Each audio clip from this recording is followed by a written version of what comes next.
On Sunday evening, July 20th, what could have been tragedy turned out to be a moment that has inspired the nation. A young man dangling precariously from what should have been a fun Ferris wheel ride has become quite the conversation point, where this morning we are actually able to finally speak to the man who made sure that tragedy did not completely strike. Akil De Vignes joins us here on the Now Morning Show in his new title, if you will, of hero and national inspiration, to tell us what it took to make sure that that 4-year-old was safely taken down. Good morning and welcome to the Now. Good morning. Now, as we were saying during the break, I mean, it's a conversation you've been having, but I have to ask to begin, Akil, would you have done anything differently if you had the chance to revisit that moment at Carousel Park? I have done the same thing. Yeah. No hesitation? No hesitation. No good. But I think it's a one-off thing. I think it's just me itself.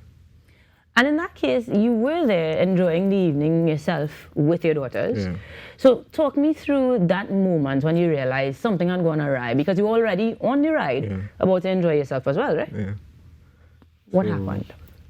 You know, while on the ride with my daughters, and the ride was making its way back down to complete the end of the ride, I realized that there was some kind of mishap, like, you know, something was wrong. I see some people running, yeah, like a woman kind of screaming, my child, my child, my child. And in that moment, the Ferris wheel kind of spin a little faster than normal, right? So in the panic, I quickly got my daughters on the Ferris wheel and I came out myself. And when I look up, I saw the Ferris little boy hanging, going up on the Ferris wheel. And apparently came to a stop, and he was at the actually top of the Ferris wheel, outside of the bucket, you know, kind of hanging off on a piece of steel. Now, as a parent, that had to have struck you immediately. Yes, but as a human altogether as well, it's a person, it's an entire life. Danger. How did you, or what was your first thought then? Because I don't know that I would think to climb a Ferris wheel immediately. What was your initial thought when that happened? My initial thought was, I mean, as a father, you know, you have 2 daughters and 2 young daughters, 5 and 10.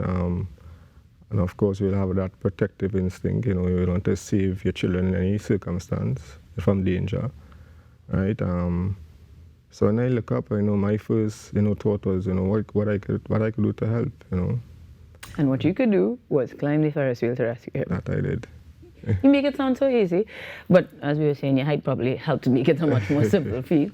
I think, though, that the moment after was not necessarily captured visually anyways. So talk to me about what happened when you brought to safety this child back to his mother, and that experience or exchange between you and them.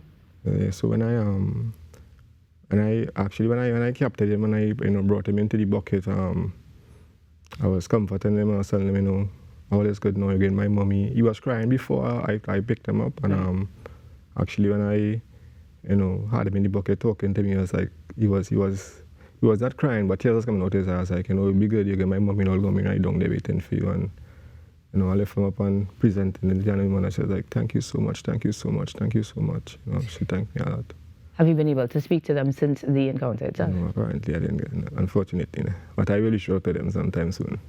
And speaking of reaching out, a number of entities, persons all across the country, and perhaps even wider, you can tell me, have reached out to you. Yes. Apart from, of course, the accolades and the praise that you received, what other comments or interactions have you experienced as a result? The Movietowne Corporation, you know, they have recognized me and talked to me. A lot of, you know, personal phone calls, you know, from business people, you know, social media, replying to hundreds of messages every day. You know, people thanking me. You know, people wanting to offer stuff. And you have received at least one token, apart from Good Samaritan, that is. So in terms of the most remarkable one, or perhaps a surprise that you didn't expect, a particular person that stood out to you, was there anyone in particular, or entity that is? Well, actually, Councillor Marcia Mazin of Cookreet and Councillor Damien Familia of Moka Maraval was they prevented. Just really stood out to me because they actually showed up at my work, you know, unknown to me, and presented this plaque token of appreciation for bravery, and it was very, you know, heartwarming and special at that time.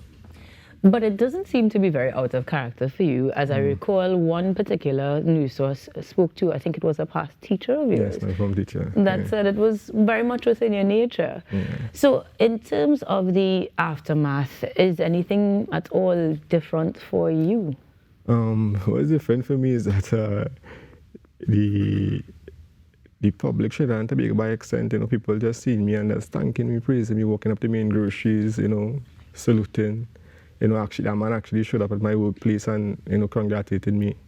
Just like that, So I guess you have to change where the location is to get work done now. But in terms of the actual, it has definitely inspired us. It has definitely made the country feel a little bit more hopeful about the citizenry and the way that we carry about each other.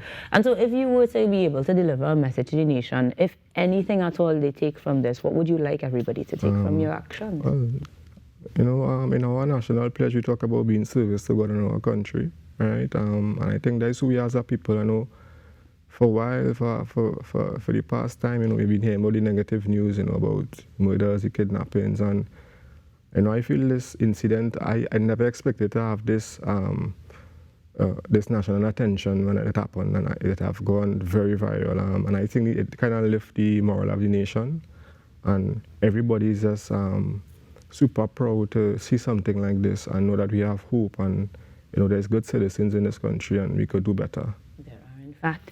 Of course, while it wasn't something that we necessarily planned or would have liked to happen, there are things that we'd like to see change moving forward.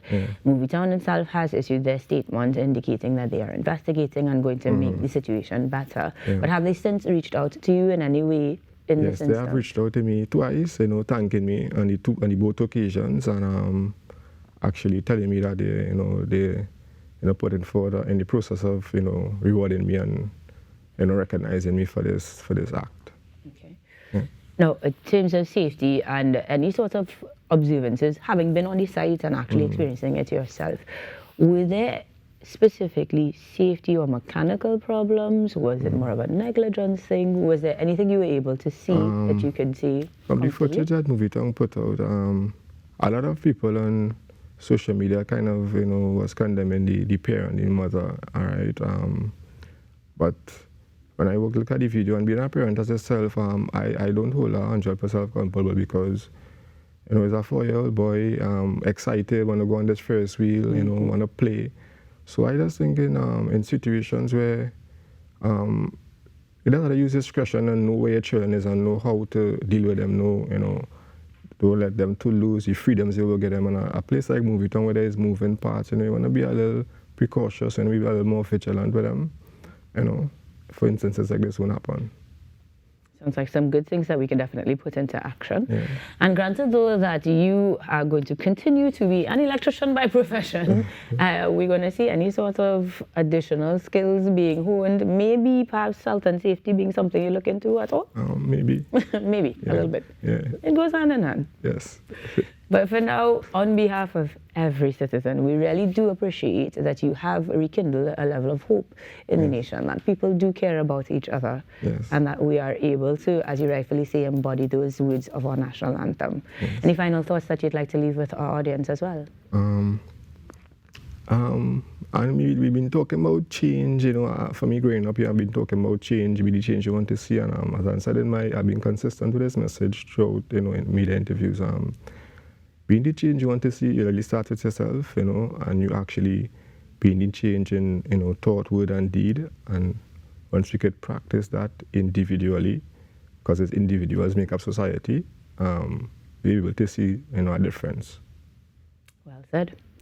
Thank you again for being the hero that we needed at that time, the inspiration that we also need moving forward, and for just being an all-around great Trinbagonian. Thank you very much. Akil De Vignes, the hero, so you see, joining us this morning on the Now Morning Show to hopefully inspire you to be the change you want to see as well. We'll be back with more after these messages, guys. To make a difference, be the change you want to see. Do you remember a time when we used to love, yeah? With our strength in we heart, we rise above, yeah. So what would it take to recapture, now that we face a new chapter?